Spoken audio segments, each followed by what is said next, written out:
Hi everyone, this is Aaron for Zollotech, and this is the review of the iPad Air. Apple's latest iPad is really extremely nice, but let's talk first about the capacities and prices that they offer. This hasn't changed much. They come in at 16, 32, 64, 128 gigabyte, and they range from $500 to $929 depending on if you have an LTE or a 3G radio inside of it. Let's go out over the outside of it. It's extremely light. It comes in at just 1 pound, and it retains the large 9.7-inch display that it had before, 2048 by 1536 with 264 pixels per inch. If we look at the side, you'll see how nice and thin this is, and there's nothing on this side. Let's rotate it to the top, and on the top, since this is the 3G LTE model, we actually have this inset black piece here. You can see we have our camera, microphone, power sleep wake button, 3.5 millimeter headphone jack here. And then on this side, we have volume up and down. We've got our rotate switch in this case, and then our SIM card slot. On the bottom, we have our speakers. Let's get a better look this way. You can see we have our speakers, and then we have our lightning connector, and that's pretty much it. Your simple, typical iPad as far as that goes. We have a forward-facing camera as well, and both the front and rear cameras are really very nice. Inside, we have an A7 chip with 64-bit architecture, along with the M7 Motion coprocessor. The display is super vibrant and super nice. It's very responsive, just like you'd expect, and running iOS 7 has never felt faster. It's using a slightly faster version of the processor that's in the iPhone 5S, but it feels really snappy. I haven't had any delays whatsoever as far as speed goes. Everything just moves really nice and fluidly. In fact, this is iOS at its best as far as speed goes. You can see we've got the parallax effect in the background. The background's moving. It just doesn't hiccup as far as performance goes. The LTE inside of it, depending where you are or what carrier you use, this should work pretty much anywhere in the world. It's got the same sort of setup that the iPhone 5S does, with all those carriers around the world supported. So we really don't have an issue as far as where we're traveling. And this is actually the T-Mobile version that I got, and the reason is they give you 200 megabytes of free data per month. And that's not much, but it's free, and if it's something I need to use, it's there if I'm not on Wi-Fi. Now, as far as lightness compared to the old iPad, it's definitely lighter. It's incredible how thin this really is. When you look at the side here, it's just incredibly thin.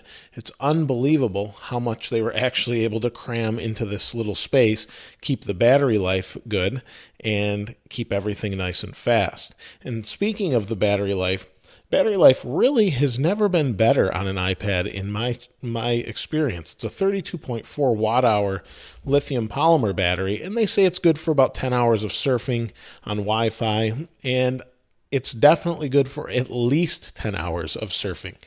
Many people have reported 12 and sometimes even more. In fact, one place even reported using it as a wireless hotspot for 24 hours straight.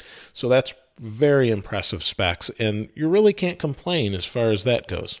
Durability of the outside is really kind of questionable. This also comes in silver and white, and instead of having an anodized coating like this one does, it's just the pure aluminum with a coating over it. This one actually has a nick in the back of it, and that's something I did.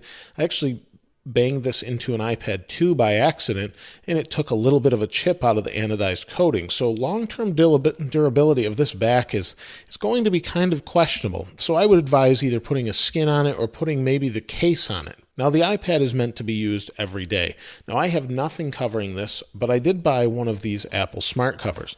They come in at $40 for the cover. They also offer a leather case that goes around the back that comes in at $80. The Smart Cover adheres magnetically just exactly like all the other Smart Covers, and this one is more like the iPad Mini Smart Cover, pretty much identical.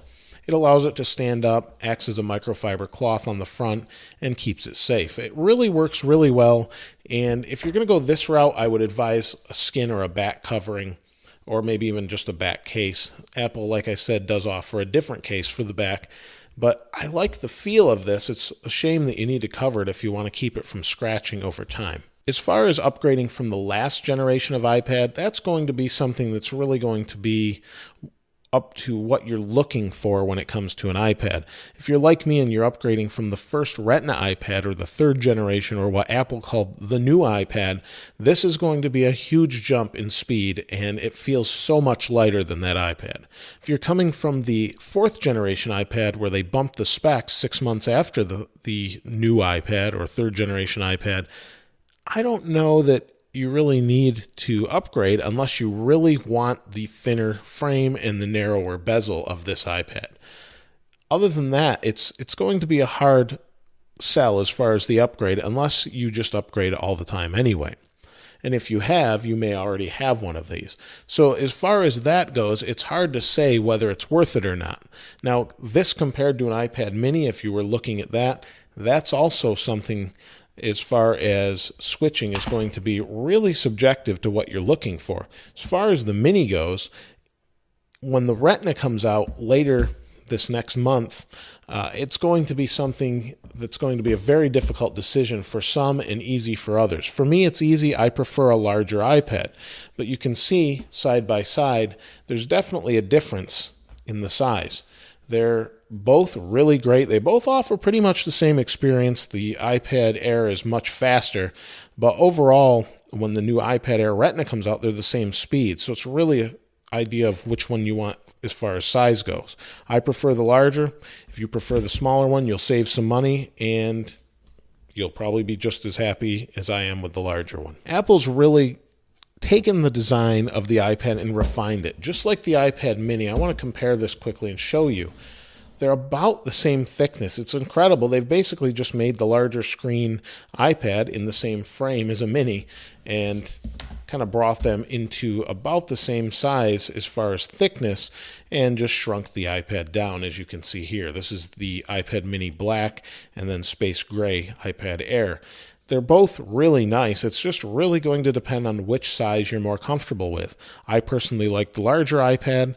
Some people prefer the smaller iPad. And when the iPad mini Retina comes out, that'll be great for those that want a Retina display on a small iPad. I can definitely recommend the iPad Air. It's a great device. I use it constantly when I'm not using a main computer. In fact, it's my main computing device unless I do heavy video editing.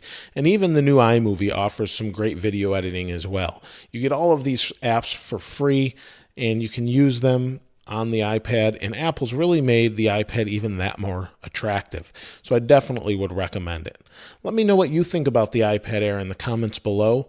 If you haven't subscribed already, please subscribe. As always, thanks for watching. This is Aaron. I'll see you next time.